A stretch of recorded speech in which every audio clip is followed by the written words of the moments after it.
धर्म ग्रंथों और शास्त्रों में अन्य जीवों की अपेक्षा सांप और नागों के बारे में ज्यादा बातें वर्णित है। इतना ही नहीं, नाग पंचमी में तो उनकी पूजा भी की जाती है। पर क्या आप जानते हैं, सांप द्वारा काटे हुए व्यक्ति का अंतिम संस्कार नहीं किया जाता। लेकिन क्यों? और अगर ऐसे व्यक्ति का अंतिम संस्कार नहीं होता तो उसके साथ क्या किया जाता है?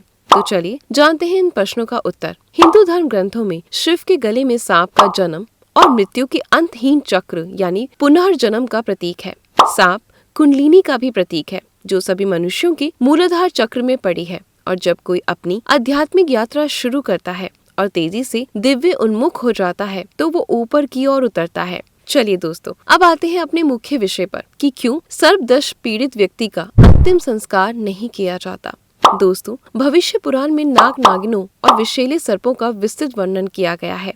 हालांकि ऋषि कश्यप ने जो बातें पौराणिक काल में बताई थी उनमें कुछ परिवर्तन हुए हैं। उनके अनुसार नागिन 240 अंडे तक दे सकती है। वर्तमान में इनके अंडों की संख्या 75 या 80 तक ही रह गई है। और दूसरी दिलचस्प बात यह है कि नागिन अपने अंडे को धीरे धीरे खाने लगती है और वे अंडे जो उसकी आंखों से बच जाते हैं वो ही सर्प बनते हैं। ये सत्य है कि नागिन भूखवश या अपनी क्षीण हुई शक्ति को प्राप्त करने के लिए ऐसा करती है। अगर ऐसा ना हो तो इस संसार में केवल नाग और नागिन ही रहेंगे और कुछ नहीं बचेगा। ये प्रकृति है। दरअसल ऐसा माना जाता है कि सांप के कटे हुए व्यक्ति की मृत्यु नहीं होती और उसमें जीवित होने की संभावना बनी रहती है। जो लोग मंत्रों द्वारा जहर उतारना जानते थे, मरे हुए व्यक्ति को भी जिंदा कर देते थे। ऐसे लोग नदियों के किनारे रहते थे। यदि सर्पदंश वाली लाश दिखाई पड़ती थी तो उसे निकालकर पुनर्जीवित कर देते थे। शेष जीवन उसे अपने साथ ही रखते थे। कुछ लोगों में पानी के संपर्क में आने से ही जहर उतर जाता था, इसलिए ऐसे व्यक्ति को दाह संस्कार न करके जल प्रवाह कर दिया जाता था, जिसके पीछे उसके पुनर्जीवित होने की संभावना रहती है। कई स्थानों पर ये उल्लेख भी मिलता है कि सांप के काटे हुए मृत शव को केले के थंब के साथ बांध देते हैं और साथ में फिर एक मुर्गा भी।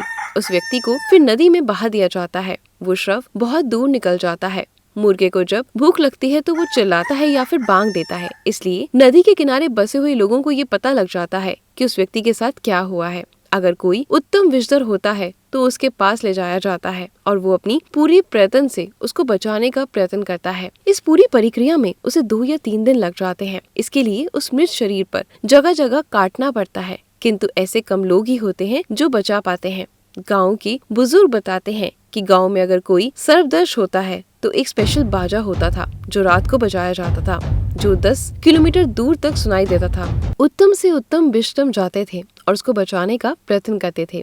सर्प के काटने के बाद ये बताना किसी भी डॉक्टर के बस की बात नहीं कि कौन से सर्प ने काटा है। इसमें विषैले और विषहीन सर्प का अंतर ही बताया जा सकता है। कारण की बात करें तो सर्प भयवश ही काट लेते हैं या उनको तंग करने पर काट लेते हैं। डॉक्टर सर्पदंश के बाद व्यक्ति के बदलते लक्षण में ये जान लेते हैं कि ये लक्षण किस सांप के काटने पर होते हैं। एक व्यक्ति को जब सांप ने काटा था, उसने ठीक होने के बाद बताया था कि उसकी आंखों की पुतलियां फैली हुई लग रही थी और सब कुछ बहुत बड़ा और चौड़ा दिखाई दे रहा था और नींद आ रही थी। निचली उल्टी, रक्तचाप, ये सब समस्याएं होती हैं। कुछ सांप तो बहुत खतरनाक होते हैं जो व्यक्ति को नींद में काट लेते हैं और लोग नजरअंदाज कर देते हैं और सोए रह जाते हैं और बाद में उनको ये सब बातें पता चलती हैं।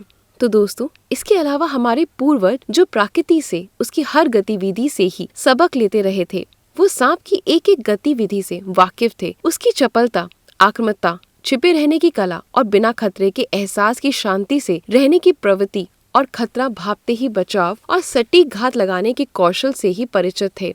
आपको कैसा लगा आज का हमारा ये वीडियो या हमारा सुझाव? अगर आप भी अपना कोई सुझाव देना चाहते हैं तो कमेंट बॉक्स में जरूर बताएं। और अगर आप ऐसी ही रोचक कथाएं सुनना चाहते हैं तो हमारे साथ जुड़े रहें। जुड़े रहने के लिए वीडियो को शेयर और लाइक करना बिल्कुल भी ना भूलें।